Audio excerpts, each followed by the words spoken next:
శ్రీ మహాగణాధిపతయే నమః. ముందుగా వేటూ న్యూస్ ప్రేక్షకులందరికీ నమస్కారం.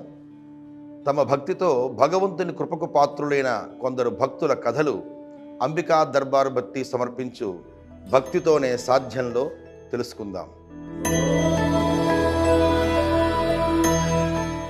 ద్వాపర యుగంలో శ్రీకృష్ణుడిని పెంచిన తల్లి యశోదాదేవి.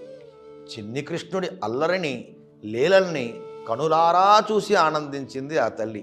కానీ కంస సంహారం తర్వాత శ్రీకృష్ణుడు తల్లిదండ్రులైన దేవకి వసుదేవులతో వెళ్ళిపోయారు. వారి దగ్గరే ఆయనకు వివాహాది కార్యక్రమాలన్నీ జరగసాగాయి. చిన్నప్పటి నుంచి పెంచి పెద్ద చేసిన తాను కృష్ణుని వివాహాన్ని స్వయంగా చేసి సంతోషించే భాగ్యానికి నోచుకోలేదని చింతిస్తున్న యశోద మనస్సు తెలుసుకున్న కృష్ణుడు స్వయంగా నీవే నాకు వివాహాన్ని చేసి సంతోషించే భాగ్యాన్ని కలిగిస్తున్నానంటూ అభయమిస్తాడు. కానీ అది ఈ ద్వాపరయుగంలో కాదు, తర్వాత వచ్చేటువంటి కలియుగంలో అని చెప్పాడు కృష్ణ పరమాత్ముడు. శ్రీకృష్ణుడు చెప్పినట్లుగా కలియుగంలో వెంకటాచల శిఖరాలపై యశోదాదేవి వకులామాతగా అవతరించింది. ఒకరోజు వకులామాత యోగినిగా తపస్సు ఆచరిస్తూ ఉండగా శ్రీవారు ప్రత్యక్షమయ్యారు. స్వామివారి ఆలన పాలన చూసిన వకులామాత పద్మావతీదేవిని ఇచ్చి స్వయంగా వివాహం చేసింది. అలా శ్రీకృష్ణుడు యశోదాదేవికి ఇచ్చిన వరం నెరవేరింది. ఒకరోజు వనవిహారానికి వెళ్ళిన శ్రీనివాసుడు పద్మావతి ఎంతసేపటికి తిరిగి రాకపోవడంతో వకులామాత తన పెద్ద కుమారుడైన గోవిందరాజస్వామిని తీసుకొని ఆనంద నిలయము వద్దకు వెళ్ళింది.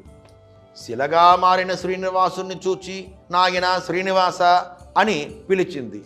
జనని, నీకు ముక్తి ప్రసాదిస్తున్నాను, నీవు తులసిమాలగా మారి నా కంఠమున చేరు అని శిల నుంచి వినిపించింది. అలా వకులామాత తులసిమాలగా శ్రీనివాసుని కంఠమున చేరిడు. అందుకే వెంకటేశ్వర స్వామి వారిని తులసి దళాలతో ఇప్పటికీ ఎప్పటికీ పూజిస్తూనే ఉంటాం. తిరుపతిలోని పేరూరు కొండపై వకులామాత ఆలయం ఉంది. ఆ ఆలయంలో ఉన్న పెద్ద గంట కొడితే ఆ శబ్దం తిరుమల గిరులపై వినబడేది. కొన్ని సంవత్సరాలకు ముందు వరకు వకులామాత ఆలయంలో గంట కొట్టిన తర్వాతే శ్రీవారికి నైవేద్యం పెట్టేవారు.